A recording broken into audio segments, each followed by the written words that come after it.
method is about solving those types of equations, solving where f of x is equal to 0. Now, I can't be for sure exactly how Newton came up with it, but I'm pretty sure that it's something close to this. Suppose you want to find where a graph crosses the x-axis. Okay, someplace around here. So that's going to be our root. Now, one way to work on this would be to say, yeah, well, let's start with an initial guess. We have some idea vaguely of where the root is. But then what we can do is say, you know what? I think that if we draw a tangent line through this point, through our initial guess, and bring it down to the x-axis, that where this graph crosses the x-axis, that's probably going to be a better guess. So, okay, well, let's see. Let's start by finding the equation of that tangent line. I know a point on that line, we'll call it x0 and f of x0. That's our initial guess.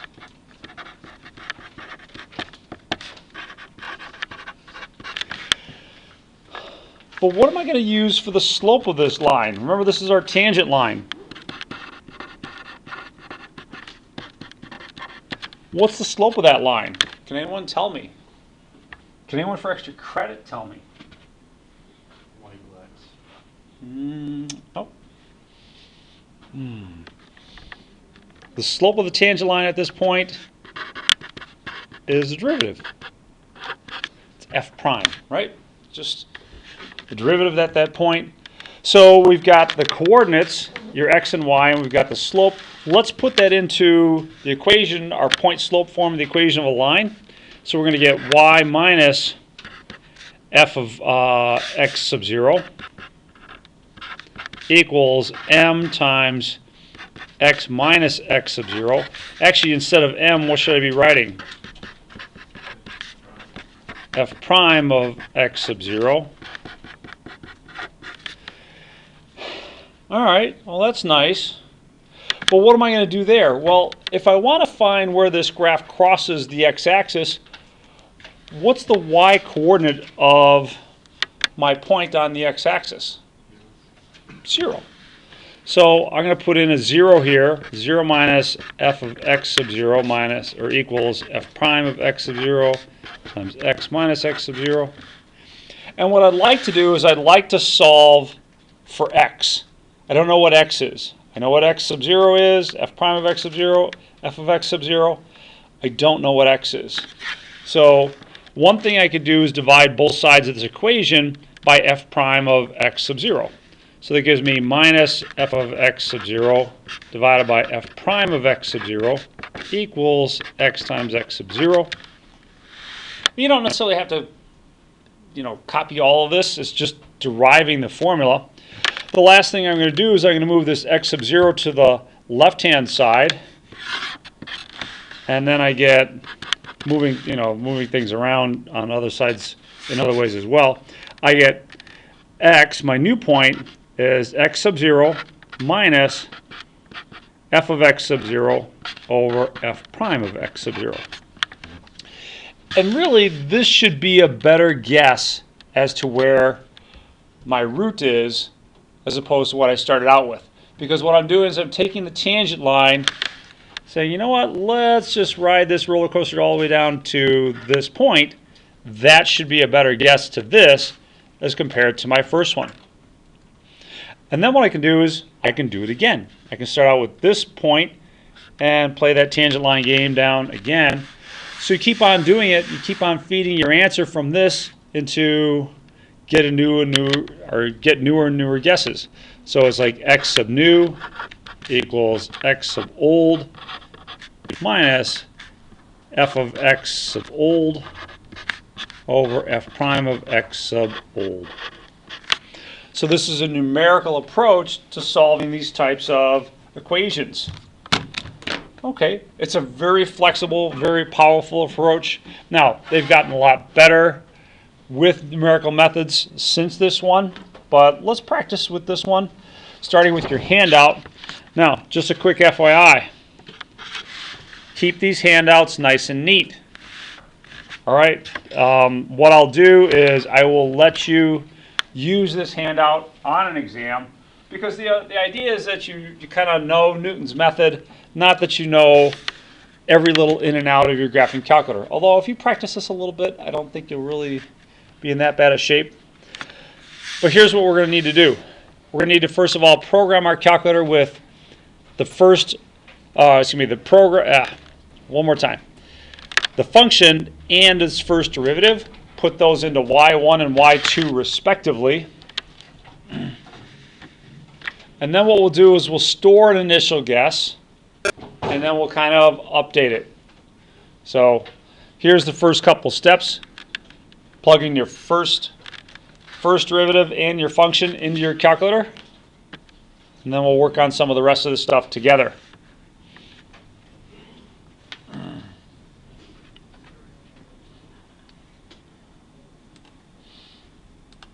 So I already got my plugged in. So you're doing exactly what's on the handout right now. This is kind of like our warm-up problem.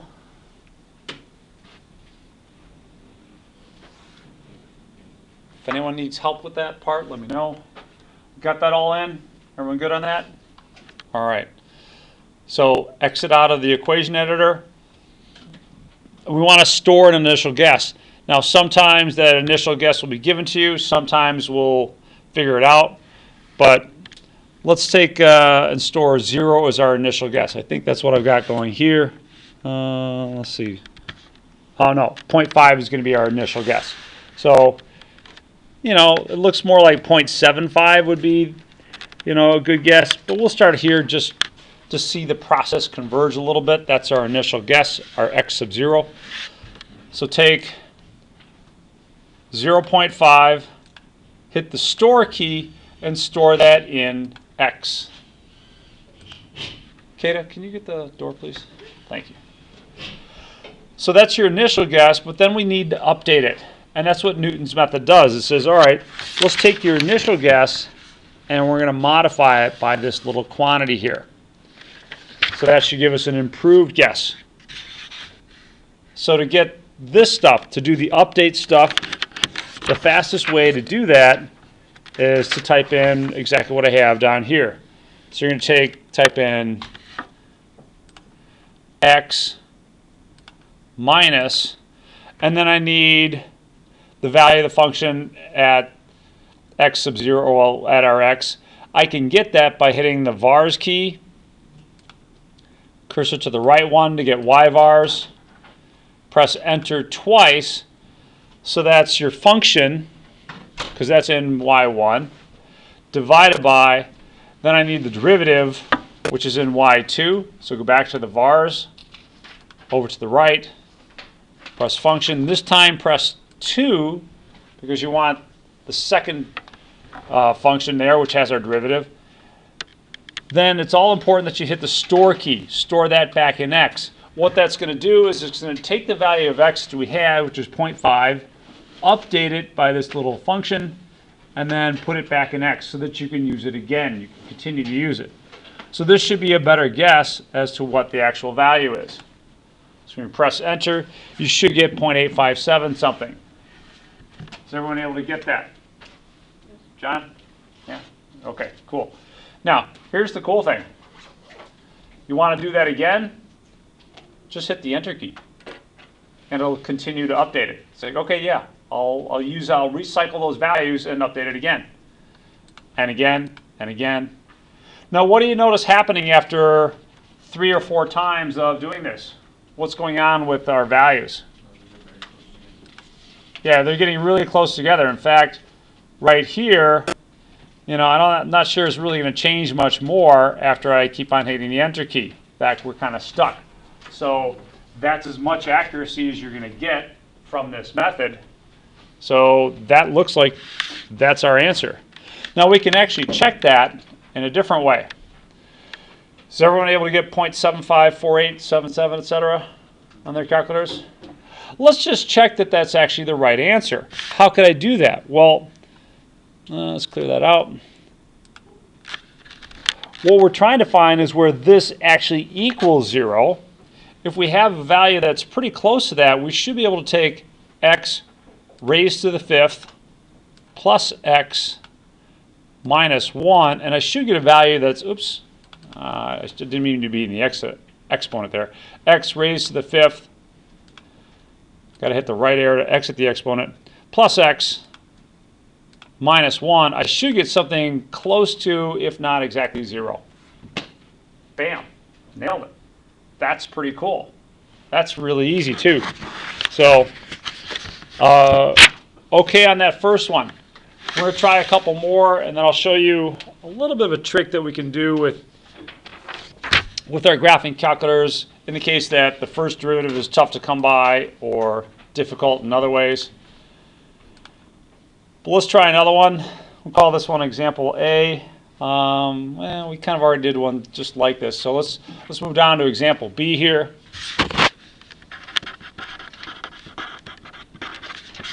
This time we've got a function.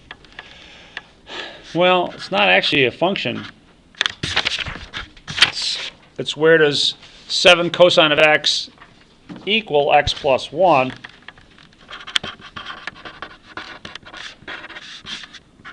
Seven cosine of x equal x plus 1. Well, Newton's method is really for solving f of x equals 0, not for where two functions are equal to each other. But we can manipulate Newton's method a little bit. What if I rewrite this as 7 times cosine of x minus 1 equals 0? What did I do? All I did is I moved everything to one side, and now I can create a function. Let's call that our f of x. And I want to know where f of x equals 0. Where f of x equals 0 is the same place as where 7 cosine of x equals x plus 1. Let's find out where that happens. So f of x is 7 cosine of x minus 1, or 7 cosine of x minus 1. What's f prime of x going to equal?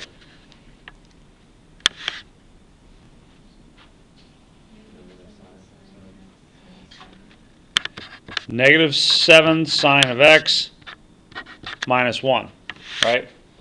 So let's put both of those functions into our calculator. We've got to replace what we had there in y1 and y2. So let me clear both of those out. 7 cosine of x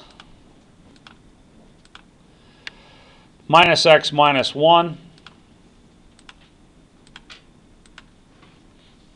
And then minus 7 sine of x minus 1. Now I did one of these the other day just for giggles, and I got the wrong answer. And I looked and I checked my calculus and everything was looking good.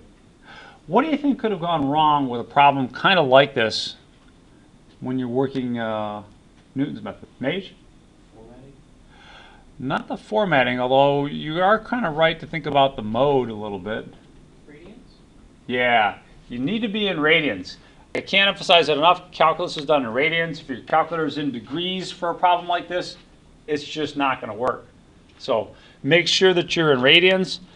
Now, let's shut off this initial, or excuse me, let's shut off y2. I don't care about seeing y2 in terms of the graph. I want to take a look at where this is, try and get a good initial guess, because, I don't know, let's see. Yeah, we weren't given an initial guess, so we have to come up with our own initial guess. It doesn't have to be really good, just something that's decent. So as far as my graph is concerned, my window right now is -5 to 5 on the x-axis. And let's go -10 to 10 on the y-axis. Let's see if that's good enough.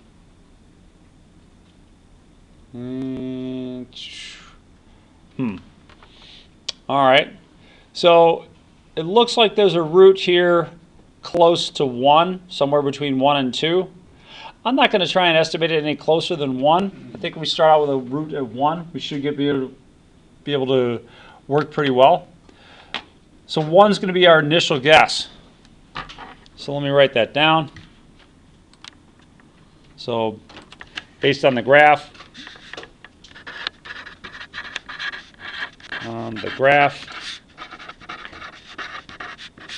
x equal 1 is an initial guess. Yes? So why did we only, it crossed the x-axis multiple times, why did Yeah. we use the one on the right, only positive? We can go back and guess, say, -1.5 and try and find this one too, but you can only find one at a time. So good question. Yeah, it does look like there's more than one root. If let me see if I can't zoom out a little bit. All right, it looks like there's 1, 2, 3, maybe 4 roots. You have to go at these one at a time. Okay. So good question. Let me clear out of here. And let's take 1 and hit the store key, store that as our initial guess.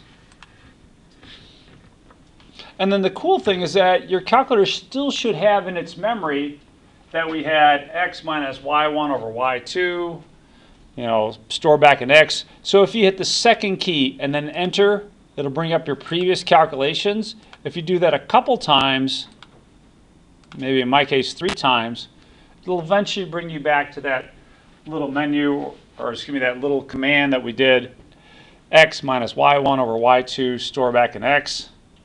And you can just keep on hitting the enter key. You don't have to hit it too long before it stops changing, right? Once it stops changing, it's converged. And that's Newton's answer to your problem. Let's just check it, see how it works. So we can do 7 cosine of x minus x. And actually just going to leave it as minus x to get something other than a 0 here. But if I did 7 cosine of x minus x, I should end up with a -1. Actually, a +1, I guess. Let's find out. Yeah. And then -1 would give me the 0. So looks pretty good. Let's go to Ethan's question. What if we wanted a different root? What if we said, you know what, I really want to try and estimate this root here at around -1.5. So Ethan, I'll give you the pleasure of choosing our initial guess there. What do you think is a good initial guess? For the one on the left of the y? Yeah. Maybe like negative, why don't we just try -2, does it matter? All right, sure. -2 should be close enough. It doesn't have to be right on top of things. So let me clear this out. And we'll take -2, store in x. And I'll go through the commands to get your Newton's method set up one more time here just to make sure you've got it. You're going to hit the x key, minus vars, and then y vars. Press enter twice here to get y1, that's your function, divided by vars, y vars, function, and this time the second one. Don't hit enter just yet. Hit the store key, store back in x, and there you go. And after 3 or 4 guesses, 3 or 4 iterations, bam, we've got convergence. So pretty nice, pretty nice. Now, your calculators, when they do find things like this, x-intercepts, or where 2 functions touch each other, is probably using something much more sophisticated than this. There are things that can go wrong with Newton's method. One of the problems that Newton's method is going to have is if this derivative is 0 near that point. You can't divide by 0, so it's going to be an issue for it. Or if it's near 0, it could be an issue. Another problem that sometimes Newton's method runs into is if there are multiple roots near a point, you got to make sure that you're close enough with your initial guess that you get convergence. But overall, it's, for as simple as it is, it works remarkably well. Let's keep going. Are you comfortable with that? We can get any root that we want just by changing our initial guess. I guess just like for an example, do we only need to look at one of them? Yeah, I would tell you, what root, or I'd probably just give you an equation that has just one root Okay. to make it easier for me.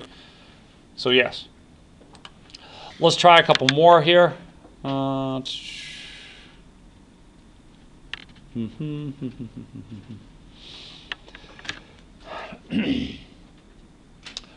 Example C finds Newton's method to find the absolute maximum value of the function f of x equals 7x sine of x.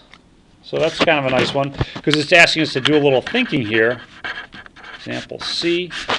So we got f of x equals 7x sine of x. We want to find its maximum. What do you know about the behavior of a function near its maximum? Yeah, in terms of its derivative, f prime, so some critical point. What kind of behavior are you going to see near that critical point? All right, 0 here, or maybe even undefined. But what's happening to the left? What's happening to the right if you're looking at a maximum? Increase and decrease. Good there. Positive and negative. And let's assume that this is well behaved, and this function is. It's going to have a root in there someplace. So what we need to do is we need to find the derivative, f prime of x. How are we going to find the derivative? What do we need to do to find the derivative? One more time. Yeah, you're going to use the product rule. Even though it doesn't look like much, it is still a product. You've got something times something else. So you have to run through it with the product rule. Let's see. You've got that function and then this function. So derivative of the first part is just going to be 7 times sine of x plus 7x times the derivative of the second one, which is cosine of x. And what we want to know is we want to know where that's equal to 0. So where does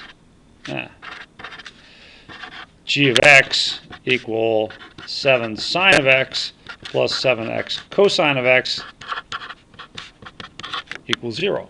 That's what we're trying to find out. Okay. I gave it a name of g of x because I didn't want to use second derivatives in here. We want the function where we're trying to find where its root is, and then its derivative, g prime, to do Newton's method here, right?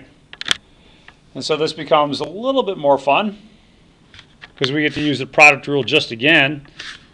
First things first, derivative of this one is going to be 7 times cosine of x plus, and over here again, we get to use the product rule. Derivative of the first is just going to be 7 times cosine of x. 7 times cosine of x plus derivative of the second. What's the derivative of the second one going to be? Yeah, negative sine. So it's going to be 7x times negative sine of x. So overall, we can combine these two and get 14 cosine of x minus 7x sine of x. So here's your function, here's its derivative. Those are the two things we want to put into our graphing calculator.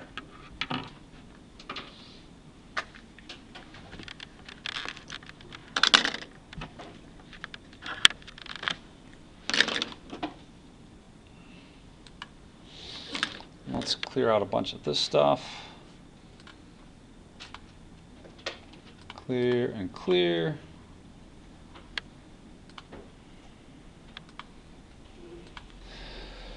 So our function is 7 sine of x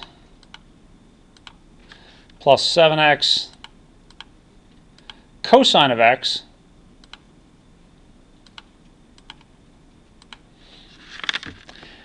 and the derivative was 14 cosine of x minus 7x sine of x.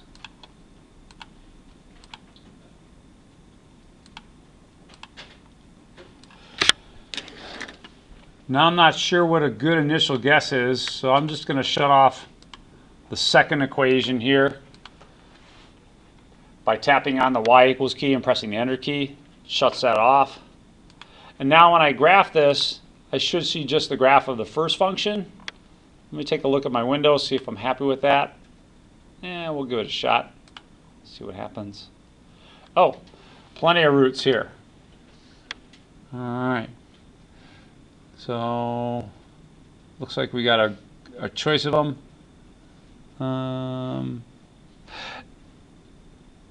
X equals 0 looks like kind of a trivial root, but that's not a maximum though. We want to find a place where the function goes from positive to negative. So around here, so around x equal 2 would be a good initial guess. It should be a really good initial guess for where the graph crosses the x-axis and has a maximum. So let's take 2 and store it as an initial guess. 2 store an x. And I'm just going to hit the second key and the enter key to go back a little bit. And look at that. After 2 iterations, you get convergence with Newton's method. That's pretty good. Now remember, our function was really the derivative of another function. We can take a look and see if that actually works for us. I'm going to put in that original function. I'm going to shut off this graph here. And let's take a look at 7x sine of x.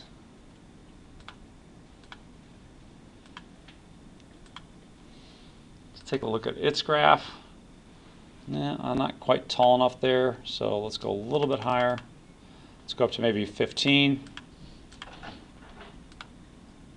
There we go. And what was our value of x? X was like 2.029 or something like that. So when you hit the trace key and do 2.029, should take you very close to the maximum there. Nailed it. So looking good. Is everyone able to get these numbers off your calculator? Okay, looking good so far? All right. Let's take a look at one more here for Newton's method. And actually, what I think I want to do to finish this up, because I'm hoping this is going as easy as it feels, is I want to look back at a problem that we ran into last week, which is this one. So there's a problem in, I think there was section 4.7 that we had to solve where this was actually equal to 0. So let me start out with my function as this one. So we'll call this f of x is 2 times x minus 4 plus 2 times sine of x minus 2 times cosine of x, and wanted to find where that was equal to 0. Now last week I gave you the result that was like 2.65 something, etc. But let's actually see how somebody could get that. So if this is our function, we need to start out by finding the derivative, or we could start out by finding the derivative. All right. Now if we were to find the derivative, I mean, you can distribute the 2 or not, doesn't matter. This part's easy. But over here, you'd have to use a product rule. Maybe things get a little bit messy. But let me remind you of one of the features of your calculator. What we can do is basically make our calculator take the derivative of f of x. And I'll put that into y2. So this is a good reminder of some stuff that we did the other day. Let's clear out our graph. Get rid of our old functions. So let me put in 2 times parentheses x minus 4. And if you want to just put in 2x minus 8, that's okay. Plus 2 times sine of x. Right parenthesis to close off the sine. minus 2, another right parenthesis to close off that binomial, and then cosine of x. And I was looking at this going, you know, I just really don't feel like differentiating this. So we're not. We're going to make our calculator differentiate this. And Tony was like, yeah, I like that idea. Great thinking. Cool, thank you. So let's go to the math key. And the 8th option down there is for numerical derivative.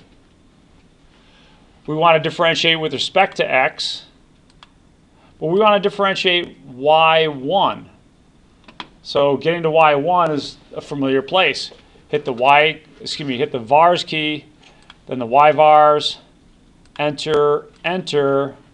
Great, now you're taking the derivative of y1 with respect to x at x equal x. Bam. So wow, we're doing Newton's method without even really having to differentiate. Yes, sir? Can you do this on the exam?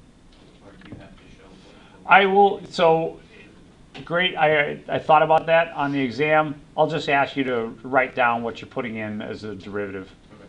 So yeah, good question. But as far as what you put into the calculator, it's not really going to make a difference to me if you put in the actual derivative or the numerical derivative. They'll both work the same.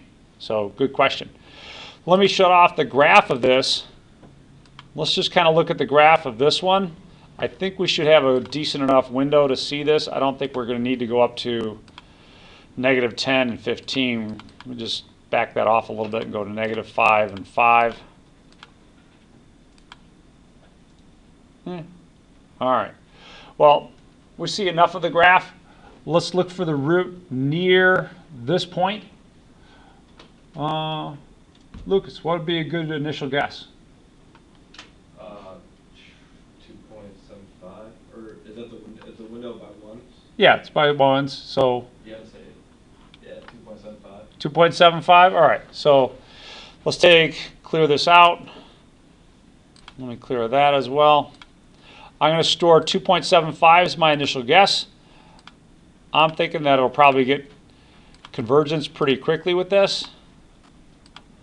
Do we need to revisit how we get that x minus y1 stuff? Good. So the trick again, second key, enter key, second key, enter key, and bam, look at that. Our initial guess and then press enter twice. Got convergence, so great initial guess, and we nailed it. 2.651, which I believe is what we wrote over here. 2.6512, yeah, rounds off to 1.2, so perfect. Okay, thumbs up on Newton's method, pretty good. Hopefully some easy points for you on an exam. Awesome, awesome.